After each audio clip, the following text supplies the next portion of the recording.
Ребята, всем привет! Очень рада вас всех здесь видеть. У нас с вами сегодня намечается интересная лекция, посвященная цвету в фотографии. А, Думаю, нам всем будет интересно, познавательно. Начнем сейчас с того, что немножко познакомимся со мной. Я расскажу, как все будет происходить, что у нас будет в программе лекции, и чуть попозже перейдем к основной части. В конце будет небольшой блок с ответами на вопросы, так что сможете их всегда задать. Секунду. Давайте немножко расскажу про себя. Я Полина Шульгина, я фотограф.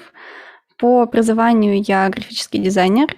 По нему я не поработала, мне кажется, ни одного дня, в принципе. Вот. Из дополнительного еще есть образование искусствоведа, но, честно говоря, я не знаю, что еще к этому добавить, чтобы как-то вас впечатлить. Тут явно нужно что-то впечатляющее, но если вам это покажется интересным, то однажды в «Русском медвежонке» я заняла 1 место в 5 классе и 5 место в «Кенгуру». Никак мне это не пригодилось, но вроде как мне обещали, что это будет звучать весомо во взрослой жизни, когда я начну чем-то заниматься. Здесь на экране мои работы. В общем-то, по ним, мне кажется, видно, что я как ворона, только я вместо блестящего реагирую на цвет. Все, что есть цветное, все, что есть какое-то насыщенное, яркое, это все про меня, мне это все нравится. Очень сильно меня вдохновляет кинематограф в этом плане. Хочется даже как-то свою фотографию со временем к этому подвести, но пока я на таком этапе, можете посмотреть. Если интересно больше, вот здесь написан мой инстаграм, Полина Шульгина, тоже заходите, познакомимся поближе. Также я автор проекта «Палитра без времени», точнее не автор, а один из авторов. Второй – это мой супруг. Это наш проект, где мы собираем такую небольшую палитру, как один собирательный образ всех стран бывшего Советского Союза, то есть что-то, что можно увидеть в нашей повседневности, но уже из нее ускользает. То есть насколько вообще можно быть погруженной в тему цвета, это я. Я здесь, вот, буду беседовать тут с вами из глубин. Начнем, наверное, с того, что для того, чтобы понимать, как нам использовать цвет, чтобы понимать, как он нас влияет, нам нужно понимать, что такое в принципе цвет. Когда мы говорим о нем, у нас есть 2 варианта, как мы можем его рассматривать. Первый вариант – это если мы будем рассматривать цвет как свет. То есть, дословно говоря, просто как цитата из учебника физики, что это видимый диапазон излучения, который мы видим. Если еще более простым языком, то это радуга, диапазон от красного через охотников, фазанов и до фиолетового. И второй вариант, когда мы можем рассматривать цвет, это как пигмент, как какой-то физический краситель, который мы с вами можем руками взять, пощупать, потрогать, прям наглядно смешать на каком-нибудь стеклышке и посмотреть, как он будет взаимодействовать друг с другом. Про то, как рассматривать цвет как свет, нам в свое время подсказал Ньютон, когда провел свой известный эксперимент с преломлением луча через призму. Я думаю, вы про него слышали на уроках физики в школе, не будем на нем подробно останавливаться. Эксперименты про изучение цвета как пигмента продолжил в свое время Гёте и другие художники известные. И были замечены небольшие различия в том, как он себя ведет. Сейчас, в такую цифровую эпоху, когда мы уже реже взаимодействуем с точки зрения фотографии именно с пигментами, потому что мы реже их печатаем, реже воспринимаем в печатном виде, все больше воспринимаем с экранов планшетов, телефонов и так далее. Сейчас нам, наверное, будет логичнее рассматривать цвет как свет. То есть, когда мы смотрим, например, на экран компьютера и видим картинку, мы на самом деле с вами же не видим физически смешанные краски. Мы видим пиксели, которые светятся, и плотность этих пикселей, то, как именно они чередуются между собой, дает нам картинку со своей степенью яркости, со своей степенью насыщенности, со своими цветами. Поэтому подробно сейчас на этом останавливаться не будем, но будем держать в голове, что сейчас мы рассматриваем вот эту первую теорию и как она влияет. Еще есть небольшое искажение цвета, естественно. Это не имеет какой-то значимой сути сейчас для нас, но знать об этом нужно. Когда фотография отображается на электронном устройстве, то та картинка, которую мы видим, она смешивается из 3 цветов. Это красный, зеленый и синий. Red, green and blue, и вместе составляет RGB, то есть это то, что вы слышали. Это определенная система воспроизведения цветов, когда каждый следующий цвет, например, желтый или любой другой сложный многосоставной, он воспроизводится путем смешивания вот этих 3 оттенков. Соответственно, это влияет на картинку, еще за счет того, что эти пиксели подсвечиваются, мы картинку видим более яркой, более контрастной, как левая на презентации.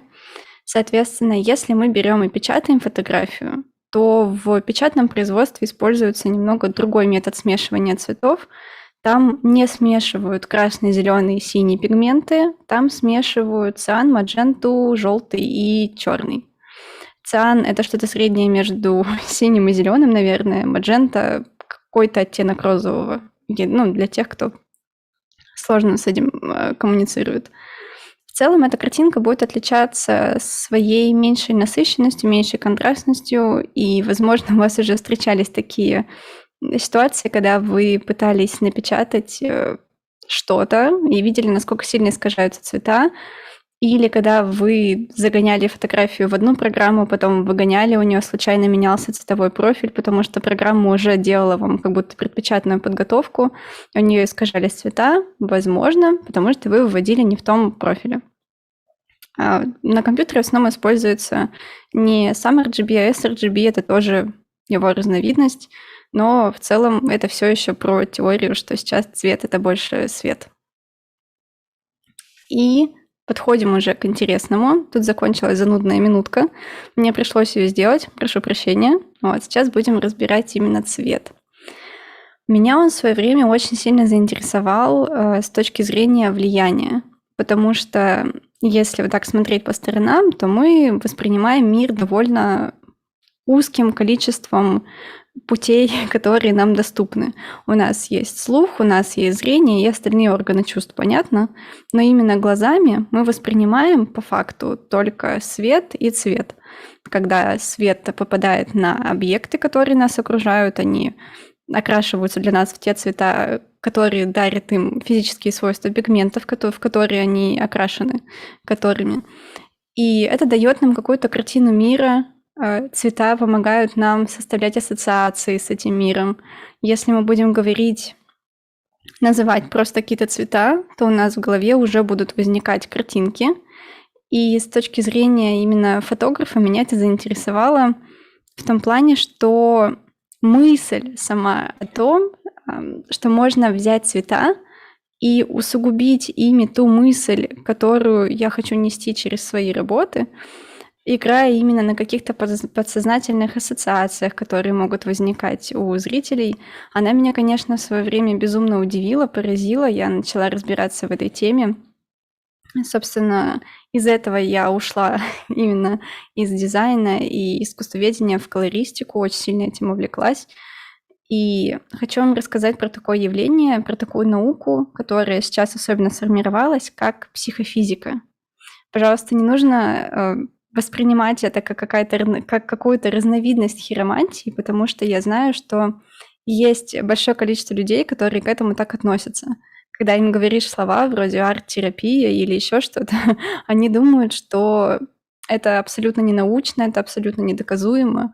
Но психофизика, она на то и имеет вторую часть слова «физика», за счет того, что она имеет какое-то физическое обоснование всего, что в ней изучалось.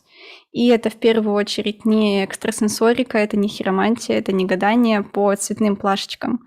Это реальные научные эксперименты, которые абсолютно гуманным способом ставились на людях и изучали ответную реакцию их психики и тела на демонстрацию цвета в каких-то больших масштабах. Сразу говорю, что они не показывали им какие-то многоцветные картинки маленькие, потому что для того, чтобы цвет оказал на нас влияние, его должно быть много.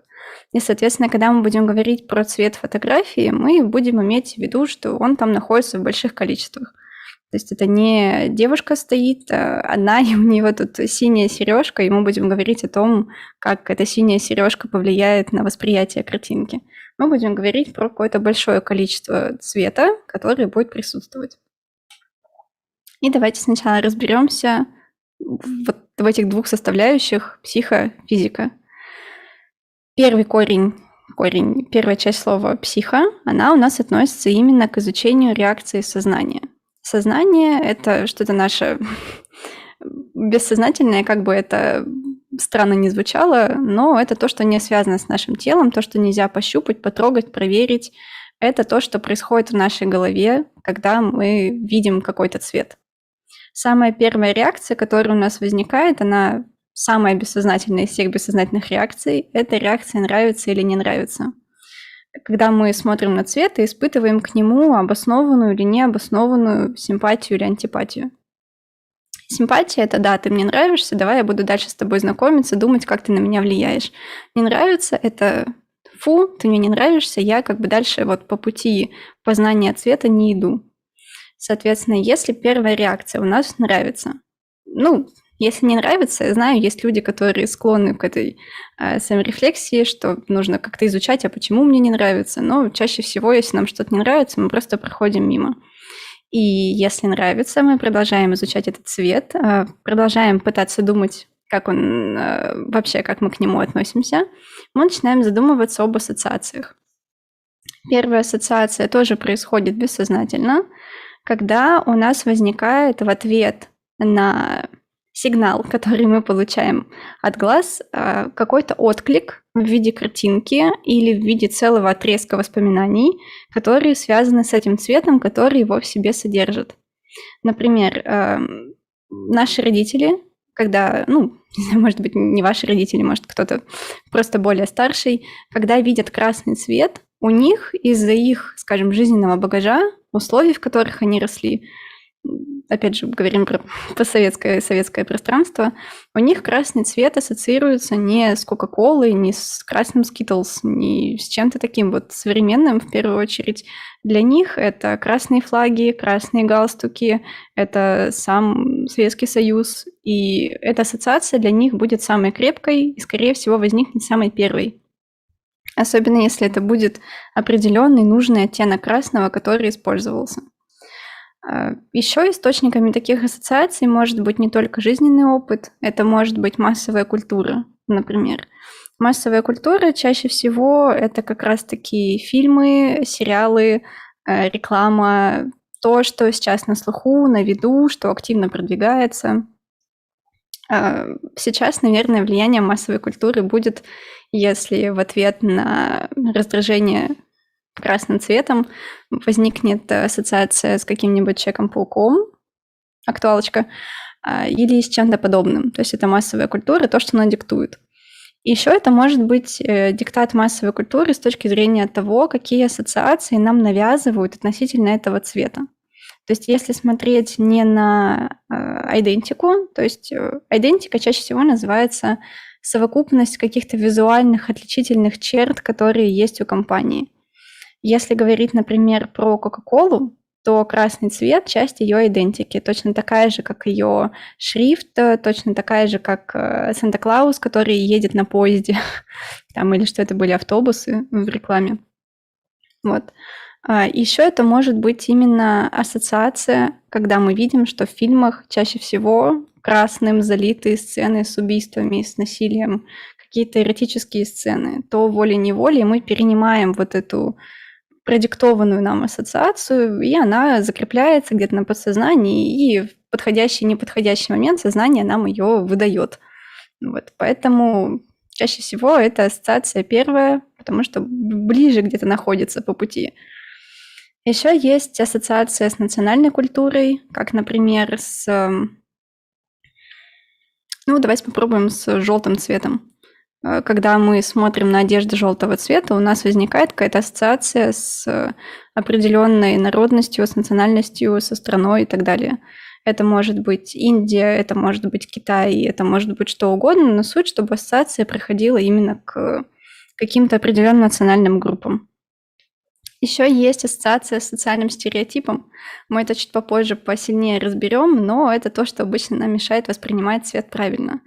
Тоже какие-то надиктованные, например, рекламой или обществом. Чаще всего это гендерные стереотипы, когда мы видим, что бритвенные станки розового цвета, они обязательно женские, все, что синее, это для мальчиков. Вот это идет ассоциация с социальными гендерными, например, стереотипами. Дальше, когда ассоциация уже прошла, когда мы прошли вот эти вот 2 стадии принятия цвета, у нас цвет определения контекста. То есть в определенном контексте цвет будет восприниматься определенным образом. Если мы пойдем в комнату, над которой над входом большими буквами написано «комната страха», мы зайдем туда, она будет залита красным цветом, мы не будем думать, не будем пытаться ощущать даже какое-то сексуальное возбуждение, потому что, это не тот контекст, не та ситуация, нам его уже подсказали. Вот. Точно такое же работает и в обратную сторону. Если вы идете знакомиться с каким-то цветом, уже имея определенный эмоциональный контекст от себя, то его восприятие тоже будет по большей части искажено. Потому что одно дело, когда вы в хорошем настроении идете, выходите в подъезд, вам кажется, что стены вашего подъезда покрашены какой-то потрясающей, жизнерадостной зелено-голубой краской, то когда вы выходите в тот же подъезд, но в плохом настроении, вы думаете, каким цветовым извращенцем нужно было быть, чтобы подобрать вот такой неподходящий оттенок, больничный, фу. Вот, поэтому контекст тоже очень важен. Чаще всего именно он накладывает основной отпечаток на то, как мы цвет воспринимаем. И когда вот эти 3 этапа уже пройдены, мы переходим к формированию мнения о цвете. По факту это тот же самый первый пункт, как нравится, не нравится, но он уже более обоснованный. То есть на этом этапе, когда полный спектр реакций прошел, на ответ, нравится ли тебе этот цвет, мы уже можем дать какой-то адекватный, немножечко внятный ответ по типу «мне не нравится этот цвет, потому что он там у меня ассоциируется с моим неприятным школьным воспоминанием, типа синий, как у шкафчиков». Вот. Это, в общем-то, то, что делает наша психика, но эта реакция не была бы полной и не была бы логичной, если бы вслед за нашим подсознательным не реагировало бы тело. Давайте посмотрим, как работает эта система. Для начала цвет попадает через глаза, воспринимается нами и отправляется в область мозга, которая отвечает за его восприятие. Мозг распознает этот цвет, понимает, что это цвет, и посылает сигналы нервной системе. Сигнал он посылает, исходя из накопленного жизненного опыта предков, скажем так, те ассоциации, которые помогали нам в свое время выжить. Например, когда наши предки во времена, когда еще не было электричества и всего остального, они выходили на улицу, видели, что там темно, видели в темноте 18 пар красных точек, они понимали, что это опасность, в них закипал адреналин, включалась реакция «бей или беги», и они или бились, или убегали. Это логично. Вот. И несмотря на то, что с этого времени прошло уже достаточно большое количество лет, эта генетическая память, она в нас осталась, и к ней уже подмешались вот те ассоциативные реакции и все остальное, про что мы только что поговорили. И сигнал этот посылается в зависимости от того, был ли считан положительный контекст от цвета или негативный, посылается почти во все системы нашего организма. Самая такая восприимчивая – это у нас просто центральная нервная система, которая регулирует давление, температуру.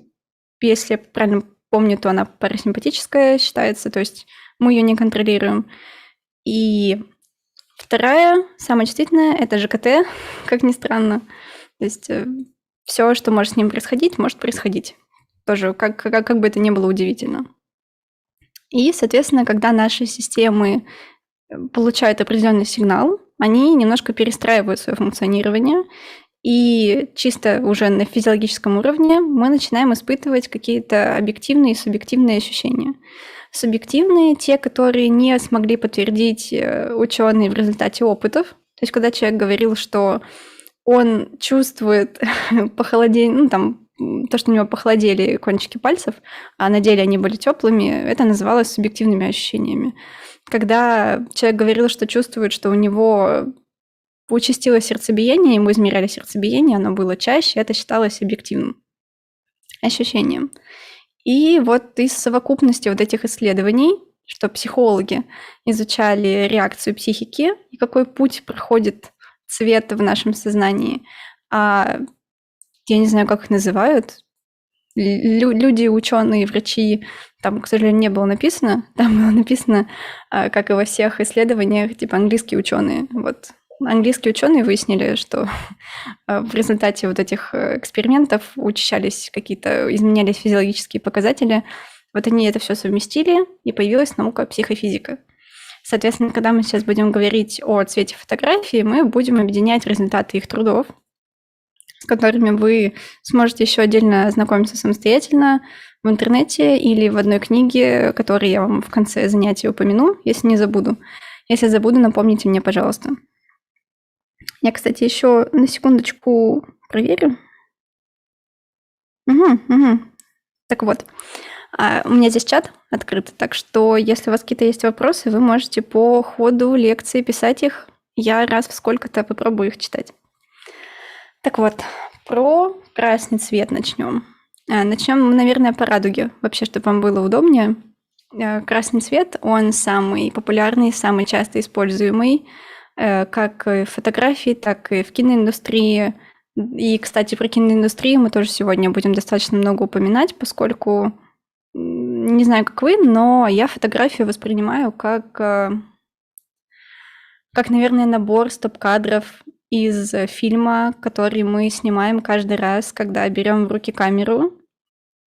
И было бы логично, если бы на фотографии распространялись абсолютно те же правила, которые распространяются на фильм, а там покраске и цветокоррекции уделяется настолько огромное внимание, потому что я уверена, что они как раз изучали влияние цвета и как это может изменять и как-то влиять на наши ассоциации и на степень яркости ощущений. Вот поэтому и в фотографии, и в кино это очень часто используется. Чтобы вам было понятнее, из чего растут ноги у физиологических реакций, я для каждого цвета написала те ассоциации, которые могли бы написать и вы, если бы я задала этот вопрос в чат. То есть у нас есть красный цвет, и если мы будем пытаться подбирать к нему ассоциации, неважно, существительные, прилагательные, глаголы, то у нас получится плюс-минус такой список. Я его испытывала на своих студентах на платформе, где я преподаю, на Аблабе, и в основном перечисляли опасность, кровь, фильмы ужасов, эротика, возбуждение, азарт, восток, съедобное, острое, сладкое. И еще наверняка миллиард ассоциаций, которые вы сейчас можете сами дописать в чат, если я что-то забыла. Опять же, это может быть существительное, прилагательное, неважно, это просто должна быть яркая ассоциация, которая пришла вам в голову и которую вы сейчас не услышали, если такая есть. Это чаще всего набор просто не связанных между собой слов, которые вызваны разного рода ассоциациями. То есть Восток – это, опять же, ассоциация с национальной культурой. Съедобное, острое, сладкое – это ассоциация с нашим жизненным опытом. Опасность, кровь, фильмы ужасов – это что-то среднее между опытом предков, которые у нас есть, и массовой культурой, которая нам постоянно показывала покрашенные в красный с лужами крови какие-то ужастики. Вот. Поэтому эти ассоциации, в общем-то, будут чем-то основополагающим для того, чтобы наше тело на них откликалось. Опять же, напомню, если вдруг еще кто-то сейчас подошел, мы сейчас говорим про влияние красного в больших количествах.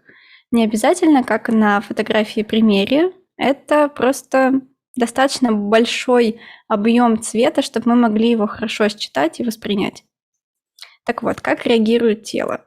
Тело в первую очередь реагирует включением реакции «бей или беги», потому что, несмотря на то, чем мы собираемся заняться, боем с какими-нибудь дикими волками или пойти и сексуально развлекаться, нам в любом случае нужно возбудить тело, чтобы оно было в состоянии. Поэтому в первую очередь приливает кровь к мышцам, к органам, появляется какое-то определенное мышечное напряжение, поднимается давление, поднимается температура, учащается пульс. И, естественно, все вот эти физиологические реакции, они используются и в маркетинге. Надеюсь, я правильно поставила ударение. Если там кто-то сейчас придет и скажет, что это был маркетинг, давайте сделаем вид, что я так и сказала, мы типа перезаписали, все равно, что это прямой эфир. Так вот, это используется там, это используется в киноиндустрии, это используется... Я надеюсь, что многие это осознанно используют в рекламе, это используется в кафе, в ресторанах, еще где-то. Среди дизайнеров, я надеюсь, вы тоже, наверное, слышали эту шутку, даже если вы не он, про продающий красный. То есть это цвет, который побуждает что-то делать, бежать, прыгать, покупать. Он все побуждает делать, вызывает азарт. В общем-то, это все он. И в кино, например, он не стремится как-то менять стереотипы о себе, и чаще всего используется в ситуациях, когда или герою угрожает опасность, чаще всего, или это какая-то волнующая сцена, или эта сцена идет от лица силы зла, когда у нас злое всегда красное, доброе всегда синее или зеленое. Прошу в этот момент обратить на мой фон, я как бы тут определилась. Вот поэтому никакой стереотип в фильмах не разрушается, они используют его по назначению. Как вот он должен действовать на людей, так он и действует. Оранжевый цвет отчасти похож на красный, поскольку его происхождение, в принципе, понятно. Он у нас получается из красного и желтого, находится где-то посередине. Поэтому в оранжевом цвете 50% его влияния остается от красного. Из ассоциаций к нему я смогла сама написать возбуждение, энергия, сладкий, кислый, воспоминания, лето и огонь, потому что чаще всего, когда вот пытаешься представить по цвету, представляешь, что чем чаще пользуешься. И из оранжевого я чаще всего вижу, наверное, апельсинки, мандаринки, солнце, а летом какие-то бабочки, цветочки. Вот. Но в целом он довольно считается неустойчивым. Если уже уходить от чего-то доказательного в сторону хиромантии, куда я не сильно люблю заходить, но вообще оранжевый цвет считается довольно неустойчивым таким. Говорят даже, что это цвет... Как же это было? Цвет колдунов и шизофреников. Ну, не хочу никого обидеть, это цитата дословная. В том плане, что красный цвет – это такая разрушительная энергия, очень с агрессивной окраской, с негативной. И желтый цвет считается его не по кругу Итана, а в принципе считается его антагонистом, потому что это вроде как цвет чистой энергии, чистой радости, и оранжевый находится на их стыке, то есть его как будто бы постоянно мотает, и в зависимости от контекста он может быть использован как в негативном ключе, так и в позитивном ключе. Вот, поэтому ассоциативный список у него чуть поменьше, но в целом частично похож и на такой же список у красного, и на такой же список у желтого. По реакции тела у него довольно интересное идет влияние. Ученые замеряли кислотность желудочного сока в момент, когда на человека влиял, их заводили в большую комнату оранжевого цвета, так что можно считать, что влиял гигантский объем цвета пигмента, и выяснили, что при достаточно долгом воздействии от 10 минут и выше оранжевый цвет, он вызывал повышение кислотности желудочного сока, в том числе повышение, в принципе, объемов его выработки. А желудочный сок является регулятором нашего чувства голода, ощущения, что нам нужно поесть. И, возможно, вы замечали, что большая часть кафе, ресторанов и мест общественного питания, они имеют какие-то оранжевые элементы в интерьере, или это интерьер полностью выполнен в желто-оранжевых тонах. Это как раз вот использует эту теорию, что если мы будем находиться в таком помещении, то нам будет хотеться есть больше, и мы больше съедим, соответственно, оставим им больше денежек, соответственно, они в выигрыше, мы сытые, но немножко в минусе. Как счастливый обладатель кухни с фасадами оранжевого цвета, могу сказать, что, в принципе, возможно, это и влияет, но не уверена, что если бы фасады были зеленые, я ела бы меньше. Очень сильно люблю кушать, ничего не могу с собой поделать. Поэтому верьте, нет, в целом научный факт.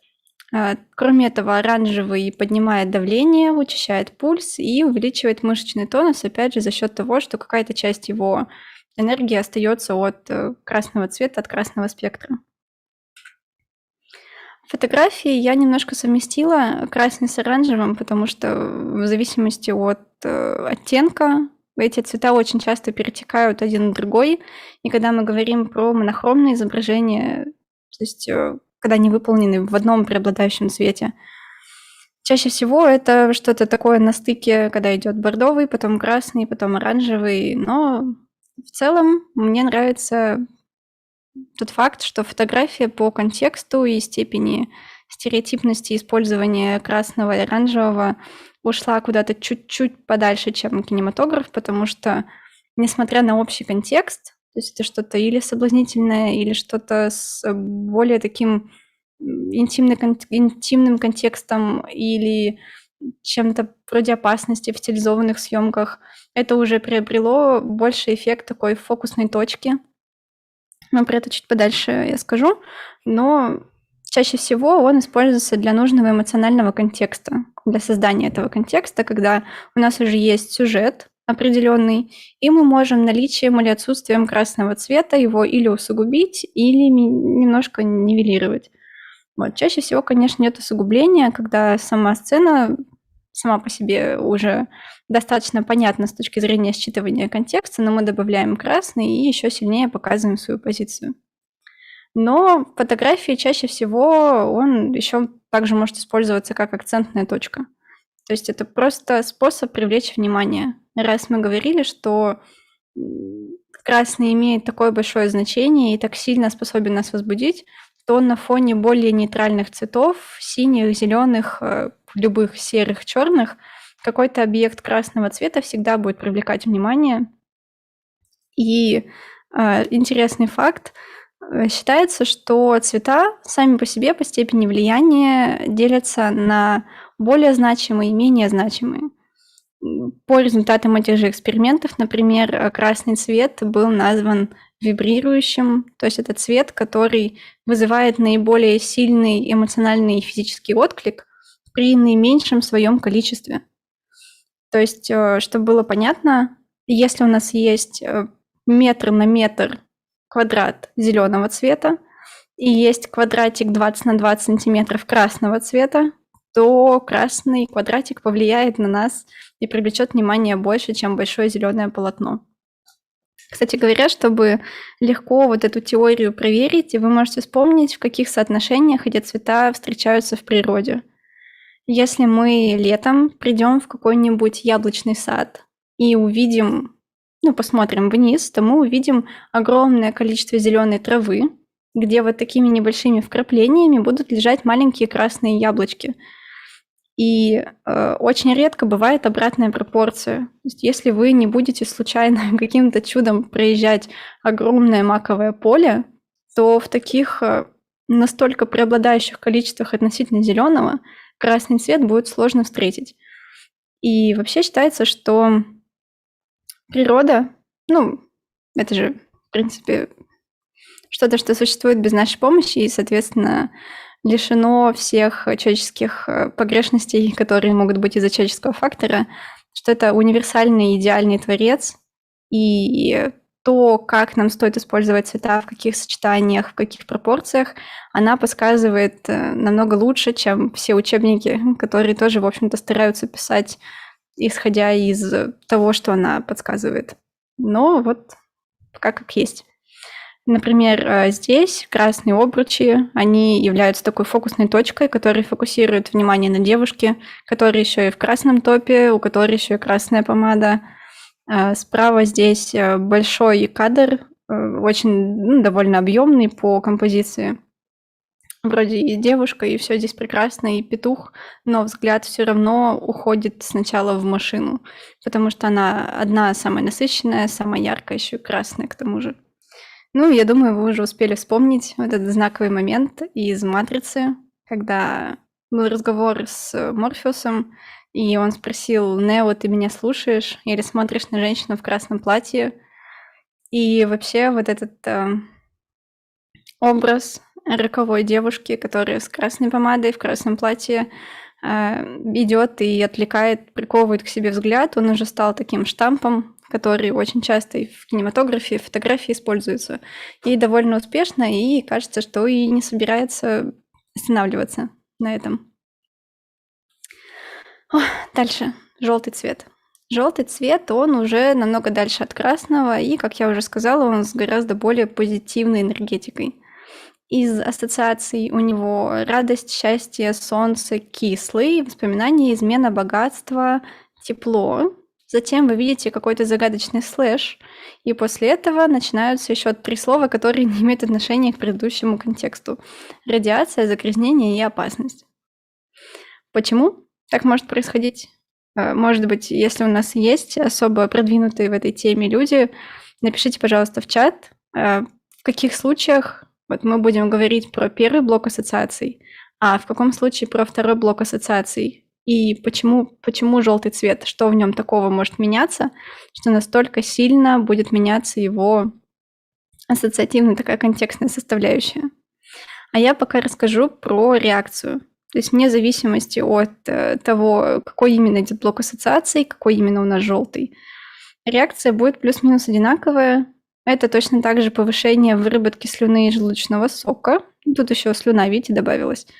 Подъем температуры из-за субъективного ощущения, что раз желтый, значит тепло, значит солнце, значит нам нужно непременно перегреваться самостоятельно.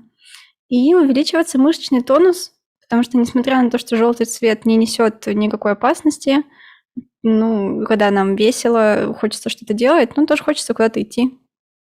Даже вы, наверное, замечали, что в солнечные дни больше энергии, хочется выйти из дома, не хочется спать. Как только пасмурно, нет солнца, нет желтого, мы превращаемся в постельных жителей. Так что, в общем-то, это все обосновано. Подожду еще минуточку.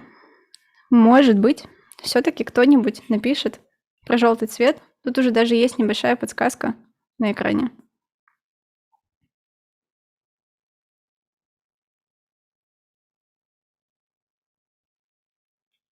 Вы можете писать. Я не знаю, во-первых, какая у нас задержка. В прямых эфирах может быть небольшое отставание в виде нескольких минут иногда. Так что можете писать, я потом посмотрю, кто напишет, молодец. Вот, нет, вижу. Аня написала, что желтый может быть кислотным, а с ним ассоциации плохие. А еще в него может добавляться серый. И теплый продаж — это какая-то забавная ассоциация, наверное, как красный продающий, только желтый продаж. И предупреждающие знаки. В целом вы в правильную сторону мыслите. Желтый может быть разных оттенков, он может быть разной степени насыщенности.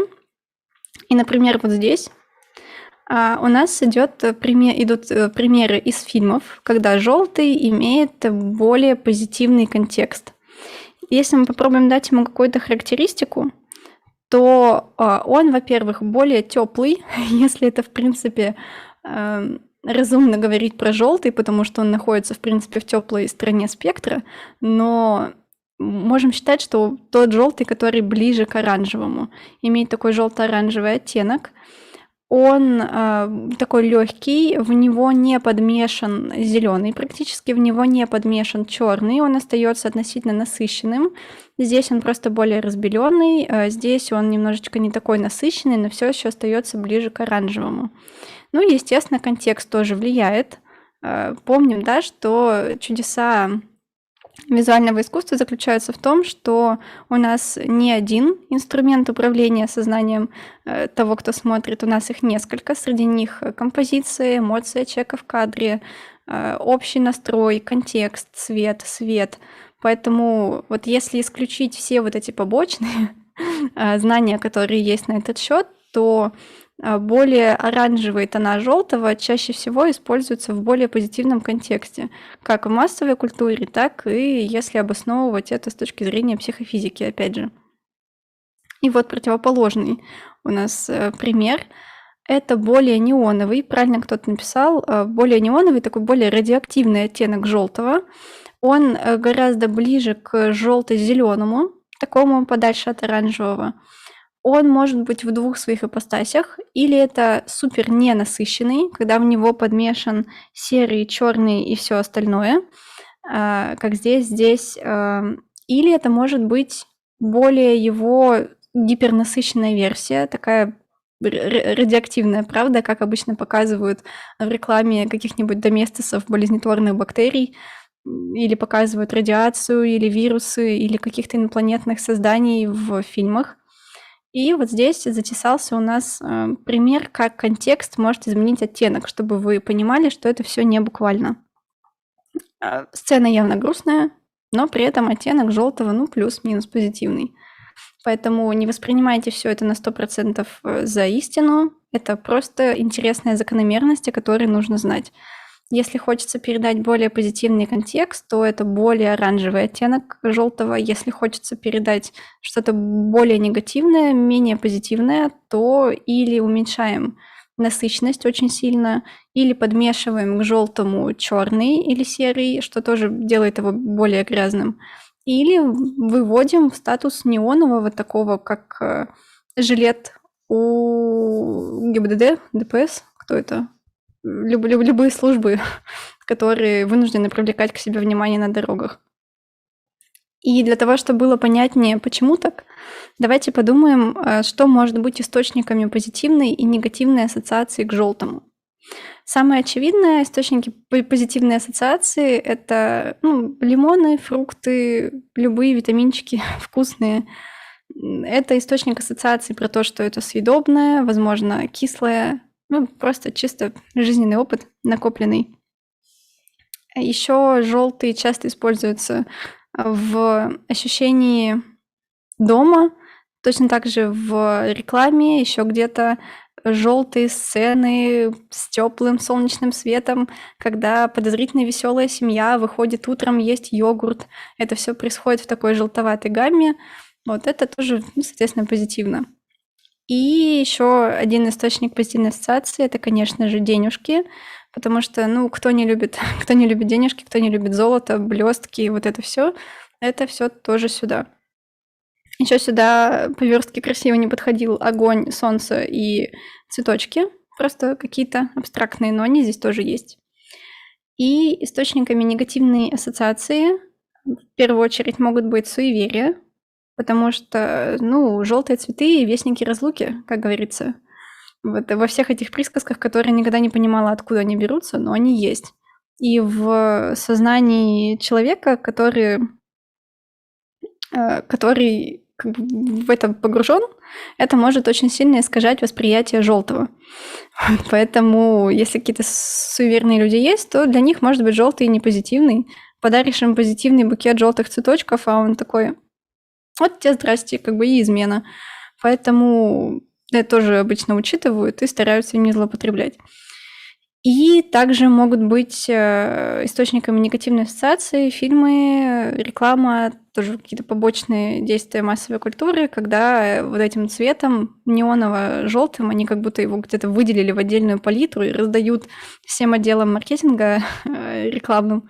Типа вот, будете показывать вирусы, берите пипеткой. Потому что он везде примерно одинаковый, и в той же рекламе Доместоса, и в фильмах, где какой-то неизвестный вирус мутирует и поражает всю планету. Хотя сейчас и фильмов таких смотреть не нужно, и без этого видим. Но в целом вот он есть, это плюс-минус один оттенок, поэтому можно понять, почему ассоциации так сильно меняются. Сейчас, секунду, я отвлекусь почитать чат. Да, кстати, там в чате советуют почитать книгу «Искусство цвета». Я бы тоже ее очень сильно советовала. В принципе, у Итана все книги интересные. Йоханнес Итан – это автор, во-первых, большого количества книг, во-вторых, он преподаватель Баухауса, в-третьих, он тот человек, который сделал цветовой круг в том виде, в котором мы сегодня им пользуемся. Так что да, если будет возможность, сохраните, прочитайте, почитайте на досуге, очень сильно рекомендацион. Так, про использование фотографии. В зависимости от контекста опять же, но чаще всего в фотографии перенимают именно его позитивное толкование, когда у нас есть холодный, грустный мир, который окрашен в серо-синий, какие-нибудь голубые тона, и есть желтый такой, фокусная точка всего хорошего, что есть в мире. Вы, наверное, видели и в Пинтересте, и в интернете много где, в Инстаграме, особенно лет 5 назад, очень популярны были такие кадры. Там какой-нибудь желтый зонтик в темном мире, человек в желтом дождевике идет по дождливой дороге, да, человек в желтом дождевике смотрит на дождь. Ну, в целом это вот что-то такое, просто игра на контрасте, когда берут позитивное толкование желтого, берут негативное толкование синего, объединяют их, пуф, у нас получается как будто бы толково скомпонованная фотография. Еще второе, то, чем еще чаще пользуются, это ассоциации с желтым слово тепло, с каких-то ощущений. Когда нам нужно передать определенную температуру, состояние героя, комфортно ему, некомфортно, его эмоциональные или физические ощущения, которые можно в дословном приближении свести до тепло или холодно, то мы используем или синюю цветовую гамму, или желтую цветовую гамму в случае, если нам нужно передать именно ощущение тепла, жара, и не обязательно это будет физическое тепло, это может быть и психологическое тепло. Вот, к примеру, здесь сразу говорю, что это не мои снимки. И чтобы было честно, и вся эта лекция не превращалась в аукцион самолюбования, я нашла какие-то снимки в каких-то группах, я бы с удовольствием подписала автора, если бы эти группы подписывали авторы. Поэтому просто какой-то абстрактный снимок. Вот это его оригинальная версия, которая слева, синяя. И если мы будем смотреть на нее, то чисто ассоциативно... Нет, подождите, это я ее перекрасила. Оригинальная версия — это правая, вот, желтая.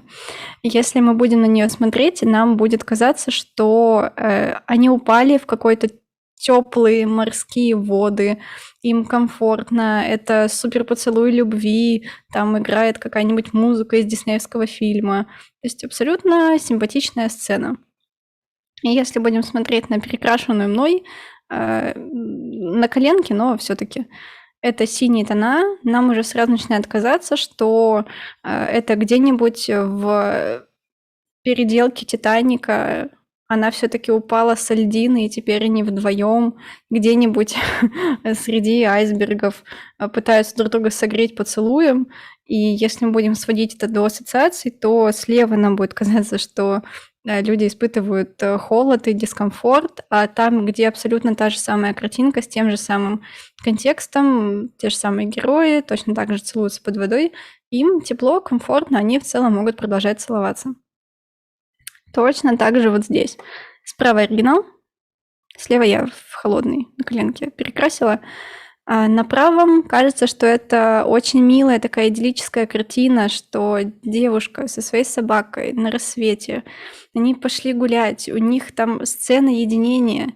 Это очень трогательно и мило, то слева кажется, что они обе, не знаю, простите, я тут не разглядеть, заблудились или они прощаются. И, в общем-то, что-то невероятно грустное, какой-то мираж только из-за того, что желтые тона имеют свойство в своем, опять же, позитивном толковании и в нужных оттенках, заметьте.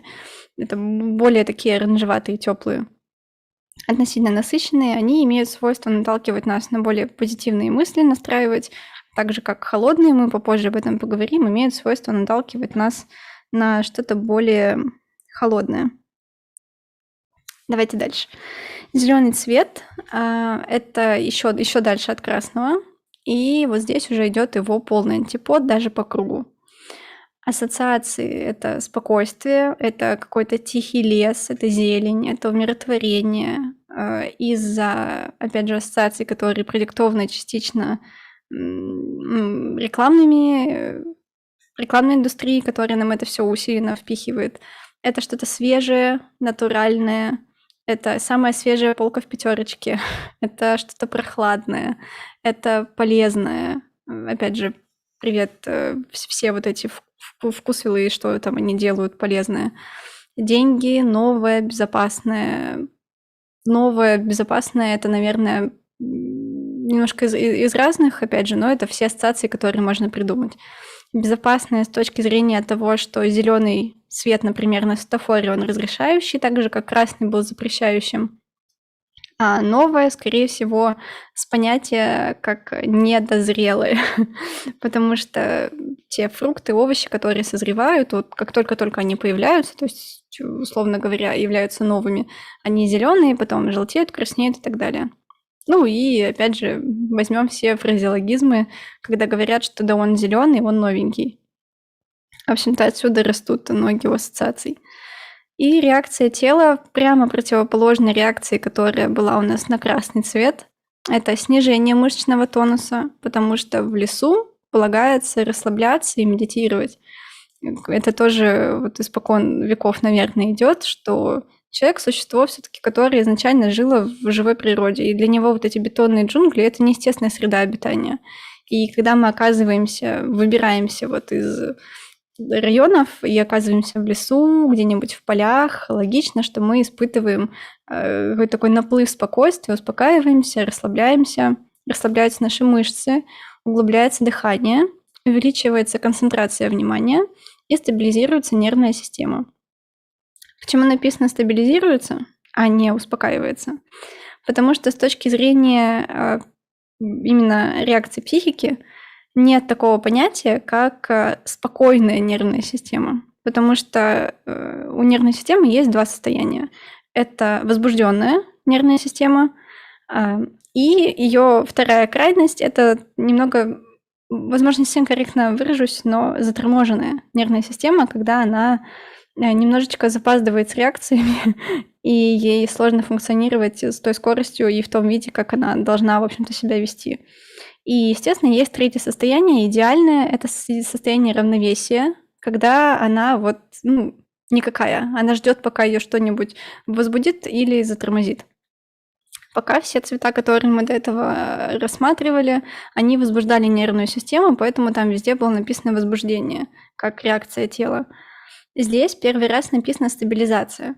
Но это значит, что зеленый не угнетает нервную систему, не тормозит ее, как будут делать следующие цвета, которые будут дальше. Он ее приводит в состояние равновесия, из которого ее вывели какие-то другие цвета, оттенки, люди, ситуации. Поэтому говорят, что в любой непонятной ситуации нужно просто окружать себя по максимуму зеленым цветом. И здесь даже не обязательно говорить про какие-то большие масштабы.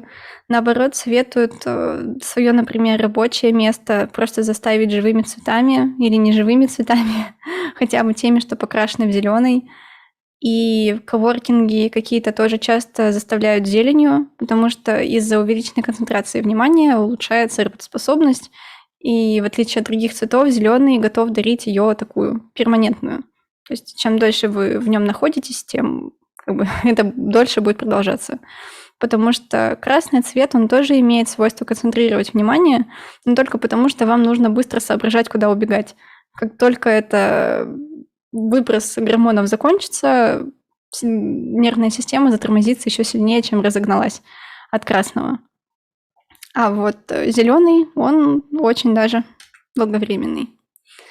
Фотографии он, в общем-то, тоже используется, исходя из тех ассоциаций, которые вызывает. Когда мы хотим сблизить объект, который мы снимаем с природой, поместить его в эту среду, или хотим показать близость к природе, что-то естественное, мы используем зеленый цвет, и нам для этого даже не нужно никуда ходить, потому что как минимум 3 месяца в году зеленый цвет доступен нам почти круглосуточно. Это поля, леса и так далее. Самое простое, что можно придумать.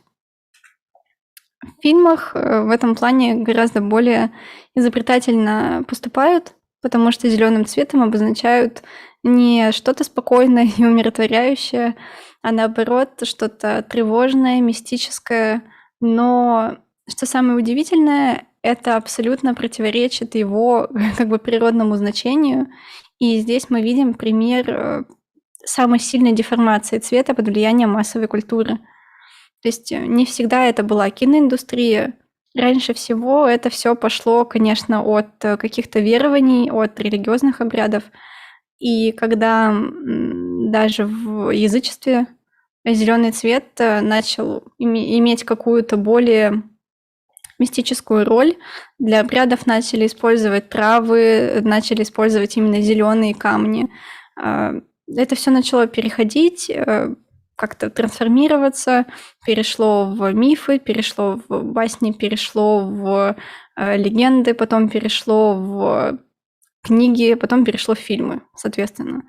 Поэтому сейчас, когда у нас есть что-то связанное с мистикой, какими-то переходными состояниями, с тревогой, это все у нас покрашено зеленым, в основном благодаря тому, насколько сильно он деформировался в процессе вот перехождения от цвета, который чисто природно должен нас успокаивать, к цвету, который внушает уже какую-то тревогу. Ну вот такое происходит. Сильнее всего, забегая вперед, скажу, такое произошло с зеленым и с розовым. Насчет розового, надеюсь, сами догадаетесь, почему, но если нет, я потом проговорю. И также фотографии. В тревожном контексте я редко вижу, чтобы использовалось, кроме каких-то мистических фотосессий, которые в 2022 году немножко ушли уже на второй план, но если не на третий. Если не на 33-й. Но если кто-то еще таким занимается, и такое можно встретить, то в каких-то стилизациях под того же Гарри Поттера или какие-то магические штучки, такое, возможно, можно встретить, но я, честно говоря, давно не видела. Чаще всего он просто используется с точки зрения именно колористики. Колористика — это больше не про психологию цвета, не про значение цвета, а про сочетание цветов. Круг Итана, про который я говорила, вы можете найти его в интернете, который подсказывает, какие цвета сочетаются друг с другом, какие меньше сочетаются. И зеленый цвет чаще всего используется просто в одной из таких схем для того, чтобы дополнить основной цвет, который уже есть на фотографии. Вот здесь, например, желтый цвет у нас был на фоне, его гораздо больше, и ему отлично подобраны компаньоны. Это зеленый и синий цвета. Это одна из самых работающих, наверное, схем. Они отлично сочетаются, тем более в таких пропорциях. Главное помнить, что пропорции дополнительных цветов, они должны быть меньше, чем основной цвет количественно. Или, исходя вот из той теории про энергию цвета, они должны как-то уравновешивать. Если у нас есть немножечко красного, нам нужно гораздо больше зеленого, чтобы его уравновесить за счет того, что желтый цвет обладает куда более сильной... за счет того, что красный цвет обладает куда более сильной энергией с точки зрения воздействия на зрителя. Но в целом я не думаю, что обязательно постоянно зацикливаться на каком-то значении в психологии, чтобы вам хотелось этим цветом сказать. Нет абсолютно ничего зазорного, чтобы добавить цвет в вашу фотографию просто потому, что он там будет хорошо смотреться, и не обязательно он должен передавать ваше желание донести до людей меланхолию главного героя или еще что-то, какие-то глубокомысленные вещи. Вполне реально использовать цвет просто потому, что он там хорошо смотрится. Это классная схема. И синий и фиолетовый. Я их объединила. Это как раз-таки цвета, про которые я немножко заспойлерила, что они тормозят нервную систему очень сильно за счет того, что снижают мышечный тонус, увеличивают глубину вдоха и реально способны понижать температуру тела, давление, частоты сердцебиения. Интересный, кстати, факт, как это проверяли. Они заводили людей в комнату. Одна комната была полностью покрашена в синий, другая комната была полностью покрашена в желтый. Им предложили плюс-минус оценить сначала температуру в комнате. И в среднем люди, которые находились в синей комнате, они указывали на 3-5 градусов ниже, чем говорили те, кто находились в желтом. И если вот говорить про ассоциации, я сейчас зачитаю для тех, кому мелко. Это меланхолия, спокойствие, грусть, холодный, отдаленный, мужской, тихий, мистический. Вот здесь есть отдаленный, и я хотела дописать, забыла написать легкий. Сейчас расскажу про то, что голубой и синий цвета имеют свойство отдалять от нас объект. Проводили эксперимент, опять же, ставили людей перед стеной, и одна стена была синяя, другая желтая, там третья красная и так далее. И когда люди стояли у синей стены, им было сложнее определить расстояние до нее примерно в шагах или в метрах, кому было удобнее. Им казалось, что она находится от них физически дальше, чем стены, покрашенные в другие цвета. И точно такое же ощущение складывалось, когда просили оценить размер, объем, вес и так далее. То есть вот интересная такая функция, и я ее очень часто сама замечала. То есть чаще всего, например, фотографии в своей я синие, голубые оттенки использую именно для придания настроения определенного, но как побочное действие, помимо передачи ощущений, такой легкой меланхолии, возможно, грусти, я замечаю, что они не дают такого ощущения присутствия. То есть когда присутствуют теплые цвета, красный, желтый, оранжевый, как будто бы легче погрузиться в картинку, ты ощущаешь себя присутствующим там, в то время как вот такие кадры как будто бы дают нам только наблюдать со стороны, и это тоже интересный эффект вот такого углубления. Мне кажется, что это как минимум интересный факт, чтобы за ним понаблюдать. Создаётся ли у вас такое ощущение? В фильмах тоже чаще всего играют на ассоциации, что это грустно, меланхолично. Если мы видим какую-то сцену, где идёт дождь, человек плачет, 90% вероятности, что он делает это в сине-голубой гамме. И да, она иногда бывает такой более зеленоватой, но опять же, помните, что цвета по цветовому кругу, они довольно-таки смещаемые, и нельзя сказать, что мы используем какой-то определенный оттенок, не нужно к этому сильно привязываться. Можно сказать, что здесь, да, более сине-зеленый, здесь более сине-фиолетовый, но в целом, если смотреть спектр, то вот этот спектр близкий к синему в любую из сторон. Вот, поэтому в кинематографе так, а в фотографии тоже чаще всего для атмосферы или как дополнительный цвет, когда нужно создать цветовой контраст.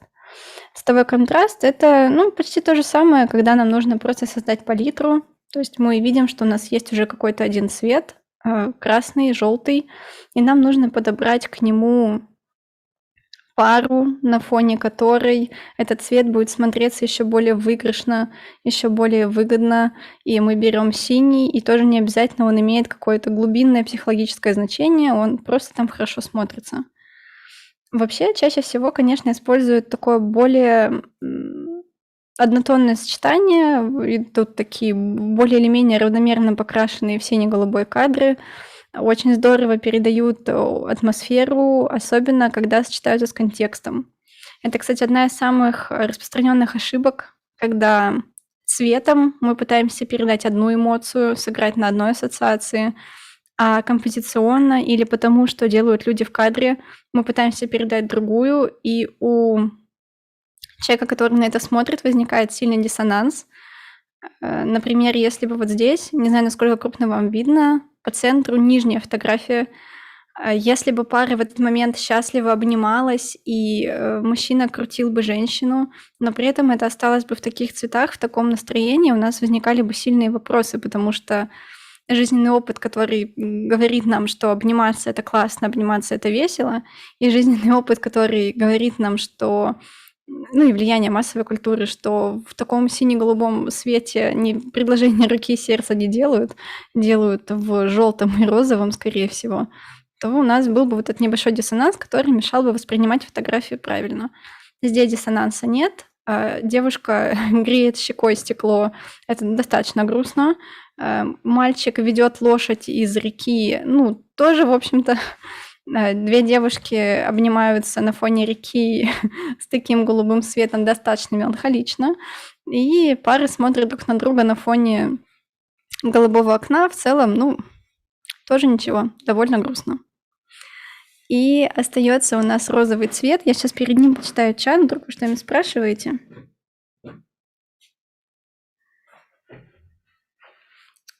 Так.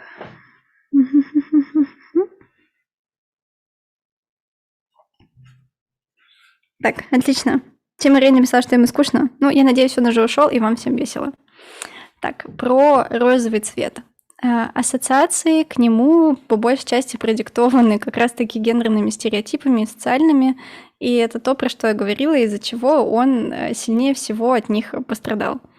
Изначально по своей энергетике розовый цвет должен был быть близким к красному, но при этом немного более позитивным, потому что он не такой насыщенный, не имеет какой-то генетической ассоциации с опасностью, и он должен был восприниматься исключительно положительно.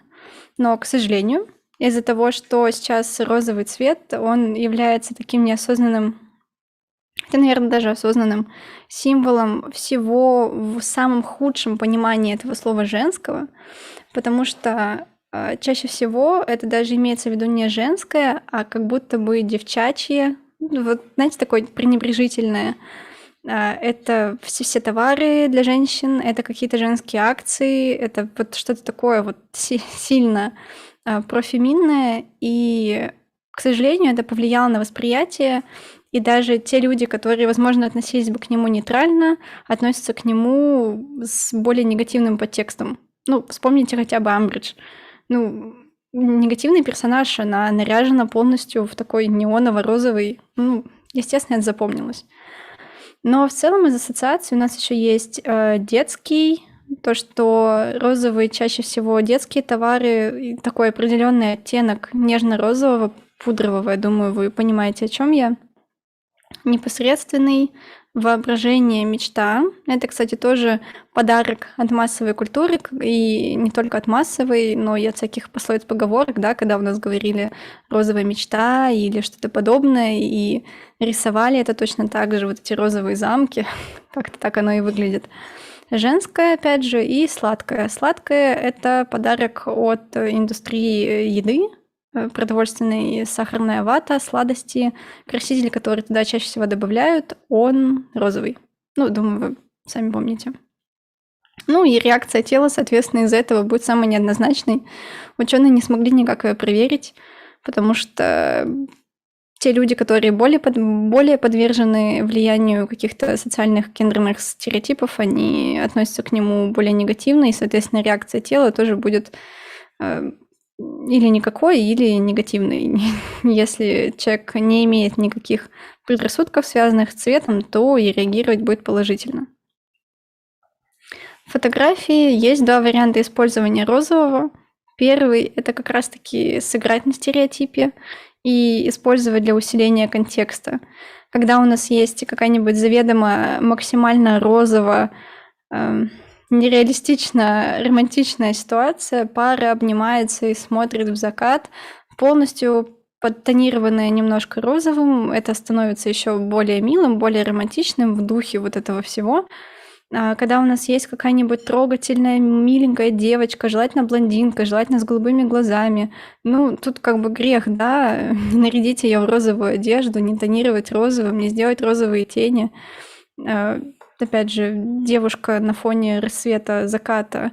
И, естественно, вот этот стереотип про блондинку в розовом, про Барби, про образ такой легкомысленной девушки-тусовщицы, который остался нам еще, мне кажется, с 2000-х, он тоже продолжает существовать, и на нем можно играть, почему нет? Потерялся один слайд. Еще есть второй способ, это когда вы, наоборот, играете на контрасте со стереотипом. То есть вы понимаете, что ассоциации с розовым определенные, и вы вносите нотку того самого диссонанса, который может позволить человеку составить какое-то двойственное впечатление о вашей работе. Например, самый излюбленный ход – взять максимально брутального мужчину, такого маскулинности просто в чистом виде, нарядить в розовый пушистый свитер. Это на диссонансе, это интересно, это необычно, этим очень часто пользуются. Я видела фотографии, по-моему, Майкла Фассбендера, я видела... Как же его зовут? Ну, тоже какой-то, конечно, достаточно симпатичный, смазливый актер, но в целом мужчина, а цвет женский, тоже интересно на контрасте играет. Или такое часто используют Ну, это, конечно, обычно идет с налетом комедии в ужастиках, когда самым опасным персонажем оказывается милая, беззаботная девочка в розовом платье. Вот каким-нибудь серийным маньяком-убийцей. Это как минимум необычно. Не знаю, как вы захотите это использовать в фотографии, насколько это должна быть стилизованная фотосессия, чтобы люди поняли, что вы хотите этим сказать. Но как минимум та идея, что использовать его наоборот для того, чтобы оттенить брутальность, она рабочая, она более легкая в исполнении. И важная мысль, которую я бы хотела, чтобы вы как-то отдельно прочувствовали, что цвет — это важный шаг на пути донесения вашей мысли до зрителя. То есть если вы, в принципе, имеете какую-то мысль для того, чтобы ее доносить, то лучшее, что вы можете сделать, это не забирать у себя еще одно средство художественной выразительности. Если мы говорим про фотографию, то вообще у нас не так много инструментов, чтобы взять то, что находится в нашей голове, переместить это в снимок и сделать так, чтобы зритель это понял. У нас, если мы снимаем человека, говорим о фотографии людей, у нас есть человек, его язык жестов, его эмоции, его положение тела, которые могут позволять передавать контекст вашего снимка. У нас есть световое решение, то есть как мы выставляем свет, будет ли он контровым, будет ли он рассеянным, будет ли он жестким. И у нас есть, понятно, есть композиция, есть еще там что-то, объемы, размеры, но одно из основных — это цвет. И когда человек просто вот смотрит на фотографию, если фотография цветная, то это сразу, представляете, +1 способ, которым вы доносите идею, которым вы передаете атмосферу. Например, вот один и тот же снимок, один цветной, другой черно-белый. В черно-белом мы можем только домысливать, что же хотел сказать автор, потому что тех средств выразительности, которые использованы, нам не хватает. Представьте, что эта же фотография покрашена в ярко-красный, и согласитесь, это играет немного другим контекстом. Это может быть что-то пугающее, это может быть что-то романтичное, это может оказаться что-то высветлено розово-голубое, и это какая-то мечта или фантазия, как принц твоей мечты вылезает из торшера, но вдруг у кого-то такое есть. Но когда мы видим цвет, мы не то чтобы очень сильно считываем задумку, потому что не то чтобы она здесь сильно очевидная, но мы как минимум понимаем, что это не из разряда ужасов, это просто что-то креативное, человек креативит. Это желтый, зеленый, в целом что-то довольно позитивное. Возможно, он что-то этим хотел сказать. Так что помните, что монохромный кадр, он теряет как минимум одно средство художественной выразительности, и контекст считывается сложнее. И если вы сейчас хотите написать, что «а как же все великие вот эти мастера, признанные Линдберг и все остальные, они большую часть своих работ выполняли в ЧБ, и эти кадры выглядят лучше, чем многие цветные сейчас», да, ну, я не спорю. Но, во-первых, мы не исключаем тот факт мастерства, что, в принципе, если вам есть что сказать, то вы это скажете 2-пиксельной фотографией на детскую камеру в ЧБ. Если нечего сказать, то даже цвет вам в этом не помощник. Но цветные фотографии хорошо помогают нам доносить идею, когда не отвлекают. Потому что черно-белые фотографии, они чем хороши? Когда сюжет картинки подразумевает большое количество цветов, оттенков, когда, например, у нас стоит человек в цветной одежде, на фоне идут цветные люди, там сверху цветные вывески, никакой цвет не позволит нам сфокусировать внимание на человеке просто потому, что его слишком много. Если мы переведем ту же фотографию в ЧБ, то отсутствие вот этого средства выразительности может сыграть нам даже на руку. Но помните, да, из каждого правила есть исключения, это как раз исключение. По большей части, если вы сразу грамотно выстраиваете кадр и не берете туда большое количество разноцветных объектов, оптимальное количество цветов и оттенков на одну... Давайте цветов, оттенков, ну их миллиард. Вот тут вот на полтона изменился цвет, это уже другой оттенок. Вот основных цветов, как из радуги, мне кажется, вот 3 на одну фотографию оптимальное количество. То есть когда у нас есть какой-то один основной, и 2 дополнительных. Цвет кожи, вот этот бело-бежево-оранжевый, черный и белый цветами в этом случае не считаются. То есть мы считаем какие-то яркие, насыщенные, ярко выраженные цвета. По кругу Итона можно собрать схемы, которые состоят из 5-6, неважно, огромное количество цветов может быть, но для передачи какой-то основной идеи, я думаю, 3 всегда будет достаточно. Чаще всего даже 1-2 цветами и их оттенками можно передать основную мысль достаточно хорошо. Вот, поэтому помните, что если есть какая-то возможность сохранить цвет, чтобы при этом он не вредил основной задумке, классно это сделать. Классно понимать, как это делать, зачем вы это делаете. Классно, в принципе, с ним работать. И еще небольшой такой блок про то, что может повлиять на восприятие цвета на фотографии. Как я уже говорила, цвет может быть пигментом. Соберитесь силами, у нас буквально еще 4 минуты, и будет блок с вопросами. Как я уже говорила, что цвет может быть представлен в виде пигмента и в виде света. Вариант, когда он представлен в виде пигмента, это когда фотографию мы воспринимаем в печатном виде.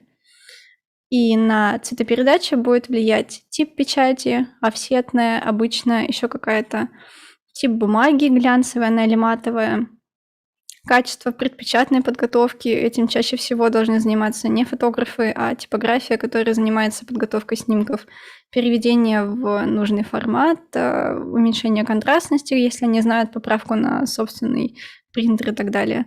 И свет, при котором рассматривается снимок, это раз, потому что рассматривать хорошо напечатанный снимок под лампочкой за 30 рублей из Ашана — это не то, как рассматривать при естественном освещении. Я думаю, вы это понимаете. И хранится снимок. И здесь я бы даже еще хотела сказать, что не только хранится, потому что со временем многие пигменты имеют свойство выцветать, многие краски, так еще и в случае нахождения под прямыми солнечными лучами у них идет химическая реакция, оттенки меняются, и вы, наверное, замечали, что если напечатать фотографию и повесить ее вот как-нибудь вот так на стену, чтобы на нее попадали солнечные лучи, то со временем цвета переходят один на другой, а какой-то пигмент, чаще всего красный, он почти полностью выцветает. Ну, что поделать, такое происходит. И в электронном виде, это, наверное, самое сложное, самая большая боль. Мне кажется, мы даже на Mlab делали какую-то отдельную серию лекций про то, что делать, если не получается откалибровать монитор, почему по-разному отображаются снимки на экране компьютера и на экране телефона. И вот если не углубляться в подробности, потому что, честно говоря, я вот всем своим творческим мозгом максимально абстрагируюсь от цифр, я их читала, я их понимаю, но они у меня быстро замещаются картинками и жизненным опытом. Поэтому вот если коротко, то зависит степень качества цветопередачи от типа матрицы, предпочтительнее, чтобы она была, например, IPS, от дисплея, его калибровки, они могут быть профессиональные, те, которые заточены под работу с цветом и под работу в типографиях, например, с макетами. Они могут быть с завода калиброваны, или калибровку нужно делать самостоятельно. И от общей точности цветопередачи на это чаще всего указывает показатель параметра sRGB или Adobe RGB, и лучше, чтобы этот показатель был близок к 100%. Когда мы себе выбирали мониторы и компьютеры, и ноутбуки, нам было очень сложно. Мы работаем вместе с супругом, и нам, естественно, всего нужно, во-первых, по 2, а во-вторых, очень большое количество устройств, и нам было важно, чтобы цвет не скакал, и опытным путем, увидев разницу между монитором 2009 года, который каким-то чудом проработал до 2017 практически, на котором мы, естественно, не выполняли никаких задач по цветокоррекции, но видели, открывали там работы и свои, и не свои, просто видели, как менялись цвета. Мы для себя и для студентов вывели какой-то единую формулу, по которой советуем выбирать мониторы, проверять, насколько правильно отображаются цвета. Мы всегда говорим, я часто говорю не потому, что я тут на канале Академии Рестора, просто потому, что это как бы общеизвестный факт. Мы проверяем по устройствам Apple. То есть мне нравится, что у них цветопередача сама по себе, она, не помню точных цифр, но она явно близка к этим 100%. И даже когда я была на практике в типографии, нам говорили, что макеты для предпечатной подготовки мы открываем на ближайшем айфоне или на ближайшем айпаде, или если у кого-то есть ноутбук Apple, мы открываем, смотрим, печатаем, проверяем, насколько сходится. Если нет, идем переправляем макет. Кроме того, что хорошая цветопередача, меня лично в ноутбуке устраивает то, что он не бликует. Насколько я знаю, это тоже очень сильно может искажать свет. На прошлом мониторе у нас было глянцевое покрытие, и когда я подходила или поднимала кресло и смотрела немножко выше на фотографию, или отодвигалась сбоку, или супруг смотрел сбоку с соседнего кресла, цвета искажались за счет бликов. Здесь экран более матовый, и в целом это помогает. И если вы углубитесь в характеристики, то посмотрите, что цветовой охват и все остальное, в принципе, вот в том ценовом сегменте, в котором это существует, это один из лучших. И если бы вы спросили мой совет, я бы, естественно, посоветовала. Вы можете мне не верить из-за того, что я тут как бы с этого канала вещаю, но если зайти на Amlab, я там говорю то же самое, поэтому, пожалуйста, приглядитесь, я бы очень советовала. В поездках еще где-то нам удобнее с собой брать ноутбук, потому что он более компактный, и мы можем везде в любой момент поработать. Вот. Теперь, наверное, самое интересное. Если у вас есть какие-то вопросы, пожалуйста, пусть они будут не по подбору монитора, потому что все, что я сейчас сказала, это мой жизненный опыт, подкрепленный той информацией, которую мы находили, когда находились в поиске компьютеров и ноутбука. И, в общем-то, больше, чем я уже сказала, я вам вряд ли скажу. Но по цвету, по лекции, по тому, что там было, давайте я вернусь на первый слайд. Куда-нибудь вот сюда. Вы можете задавать вопросы, я думаю, мы несколько минуток можем этому уделить. Я послежу за чатом, но небольшой совет. Если вы надумаете печатать фотографии в больших объемах, просите у лаборатории, лучше всего, чтобы это называлась фотолаборатория, а не типография, потому что все-таки фотография — это какой-то отдельный вид печати. Просите у них тестовый файл.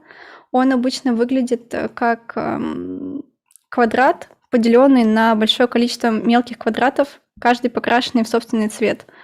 Как это работает? Вам нужно открыть его на собственном мониторе, посмотреть, как он выглядит, и сравнить с напечатанной фотографией этого квадрата, который вам дают вместе с электронным файлом. Обычно его скидывают на флешку или по почте, и если вы видите отличия, точнее, скорее всего, вы их увидите, вы сможете или попросить их сделать допечатную подготовку ваших снимков, уменьшить контраст или уменьшить насыщенность, или сделать ее самим. Ну, или понять, что у вас не калиброванный монитор, если разница будет слишком уж чудовищной.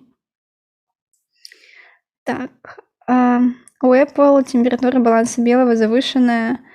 Честно говоря, я не замечала. Я только замечала, что с момента покупки iPhone я не залезала в настройки, и очень долго думала, что произошло с нашим основным монитором, потому что по-разному отображались фотографии на компьютере и на телефоне, на Mac и на телефоне одинаково причем. И я уже подумала, что у меня слетела калибровка у монитора, он у меня не от Apple, но в какой-то момент залезла в настройки и поняла, что с момента покупки там автоматически стоит адаптивный баланс белого, и он автоматически делал теплее или холоднее, когда я выходила или заходила в помещение. Это, конечно, очень классно, это забота о моих глазах, спасибо, но для фотографии это мало применимо, и для работы с фотографиями на телефоне, поэтому я его отключила, и все само прошло. Здравствуйте. На световом круге определяются симметричные сочетания, сплит, квадрат, треугольник и прочее. Какие существуют доказательства этого? Доказательства того, что это действительно гармоничные схемы? Я бы хотела сама у Итана спросить, как он их вывел, но вообще на чем вся эта теория строится? Изначально цветовой круг не был цветовым кругом, это была цветовая прямая, которая начиналась с фиолетового и заканчивалась, начиналась с красного и заканчивалась фиолетовым. Потом в какой-то момент эту кривую замкнули, и это был цветовой круг. Но это не был цветовой круг Итана, это просто была круговая радуга. по ней ничего не делали, по ней просто смотрели очередность цветов друг за другом, как они раскладываются в спектре. Потом, когда делали первые выкраски, смотрели, как сочетаются цвета, было несколько вариантов цветового круга. Они состояли из разного количества частей. Там были разные способы распределения цветов по кругу, но вроде как самый логичный предложил Итан, потому что в его круге в центре находятся первичные цвета, которые он выделил, 3 цвета, из которых реально получить все остальные. Потом в следующем круге от этого были вторичные цвета, которые получаются путем смешивания первичных. И третичные цвета – это плод смешивания первичных со вторичными. И в целом это звучит логично само по себе. Но в его книге есть обоснование, как он выбирал, какие геометрические фигуры вписывать в этот круг, и почему, на его взгляд, они гармоничны. Но мне показалась более интересная глава в его книге о цвете, когда он рассказывал про эксперименты, которые проводил со своими студентами. У него были свои группы в Баухаусе, где он преподавал, и он предлагал студентам, сначала показал по этому кругу гармоничные схемы, и увидел, что многие студенты с ним не согласились. И он дал им выкраски, плашечки этих цветов, и предложил составить, на их взгляд, гармоничные схемы. Вышел из класса, студенты пособирали эти схемы, и потом он смог даже заметить определенную тенденцию, что люди определенного склада характера и определенного типа внешности считали гармоничными определенные схемы. И он вот это вывел, и мне это показалось даже более интересным, чем обоснование, с чего вообще он решил, что эти схемы гармоничны. Но давайте отталкиваться от того, что это, не оспаривается. Вроде как это ввели, все этим пользуются. Все цветовые теории, которые на этот год существуют, они строятся на этом цветовом круге и на том, что он предложил. Поэтому, верим на слово. А вот эту главу про то, как любовь к определенным цветовым сочетаниям зависит, по его мнению, от характера и внешности, я бы вам советовала почитать. Так. Это ответила. На что вы ориентируетесь при настройке баланса белого? На глазок, если честно. Я знаю, что видеографы и многие мои коллеги, фотографы, они отбивают по серой или белой картонке перед объективом. Когда она становится такого же цвета, как в реальности, значит баланс белого правильный. Но я чаще всего делаю на глаз в кельвинах. То есть я не выбираю в камере преднастроенные режимы по типу облачно-флуоресцентной лампы или еще какие-то, а прямо выставляю, докручиваю по кельвинам, пока мне не начинает казаться, что это адекватно. Вот. Чисто субъективно я обычно, мне кажется, делаю чуть теплее, чем есть на самом деле. Мне просто, видимо, приятнее на моменте съемки видеть более теплую картинку. Не замечала, чтобы это как-то потом сказывалось на обработке, но только с учетом того, что это именно небольшое отклонение, то есть я не снимаю днем оранжевые картинки. Я просто делаю чуть-чуть теплее, чем в реальности, и я снимаю в RAW. Это позволительно, поэтому. Если вы снимаете в JPEG, то любой сильный промах по балансу белого вам потом выйдет боком на обработке. Так, и про работу со скинтоном, есть ли какие-либо нюансы? Да, люди должны быть живого цвета. Живой цвет – это цвет кожи, который чаще всего характерен для живых людей. Это относительно насыщенный, такой оттенок желто-оранжевого, или в зависимости от исходного подтона кожи человека в более розовую сторону или в более зеленую сторону. По факту чаще всего это или такой оранжево-оливковый, если подтон кожи свой зеленоватый, или более розовый, если подтон кожи, соответственно, розовый.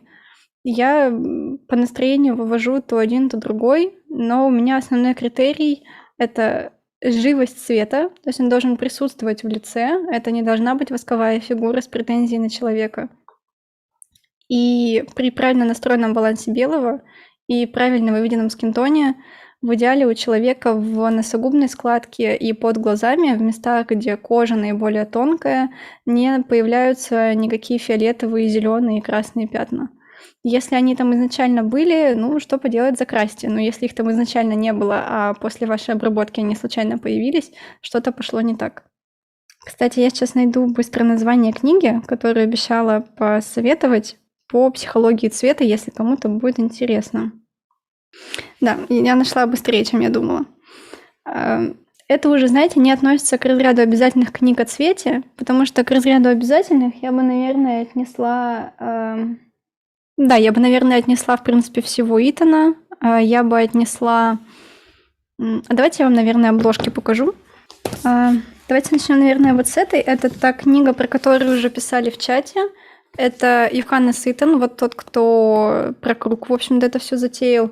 Его книга «Искусство цвета». Здесь он описывает как раз теорию цвета, немножко проходится по тому, как этот цвет влияет. Там есть эта занимательная история про то, какие схемы считаются гармоничными. И здесь очень подробные схемки, объяснения, как это все работает. Поэтому будет классно, если вы это прочитаете. К фотографии конкретно это не относится, но любую информацию о цвете можно перенести на фотографию. Еще на фотографию классно переносится вот эта его вторая книга. Та была «Искусство цвета», это «Искусство формы». Здесь больше про композиционные приемы. Если использовать их вместе, будет, конечно, вообще восторг. Еще очень сильно советую. Есть книга Кассия Сенклер «Тайная жизнь цвета». Здесь рассказывается про происхождение названий и, в принципе, появление пигментов, красителей любых цветов, любых оттенков.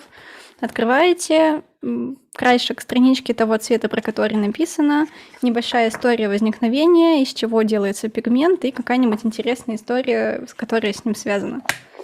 Тоже очень советую. И если вы далеки от фотографий и случайно забежали на эту лекцию просто послушать, то еще есть классная книга Терренс Конран, называется «О цвете». Он сам автор-производитель красок, потомственный. И он создал книгу, в которой описывает, как можно гармонично вписывать цвет в свою повседневную жизнь, в интерьер, в одежду, в какие-то акценты. Немножечко местами похоже на каталог Икеи, но пишет интересно, про цвет рассказывает интересно, про нюансы использования тоже. А если вам больше интересна психология цвета, то есть классная книга, автор Бреслав или Бреслав Г.Э. инициалы. Она немножко странно называется «Цветопсихология и цветолечение для всех». Как определить, насколько правильно монитор передает цвет или как понять, что он точно плох? Можно зайти в характеристики вашего монитора и посмотреть его, те проценты, которые он вам дает по охвату Adobe RGB и просто RGB. Чем ближе к 100%, тем лучше. Чем дальше от 100%, тем больше вероятность, что для работы с цветом понадобится его заменить. Какие последние тренды в колоризации? Честно говоря, я не знаю, как их определять. Просто потому что то, как вы воспринимаете тренды, очень сильно зависит от того, в каком инфополе вы находитесь, на что вы ориентируетесь.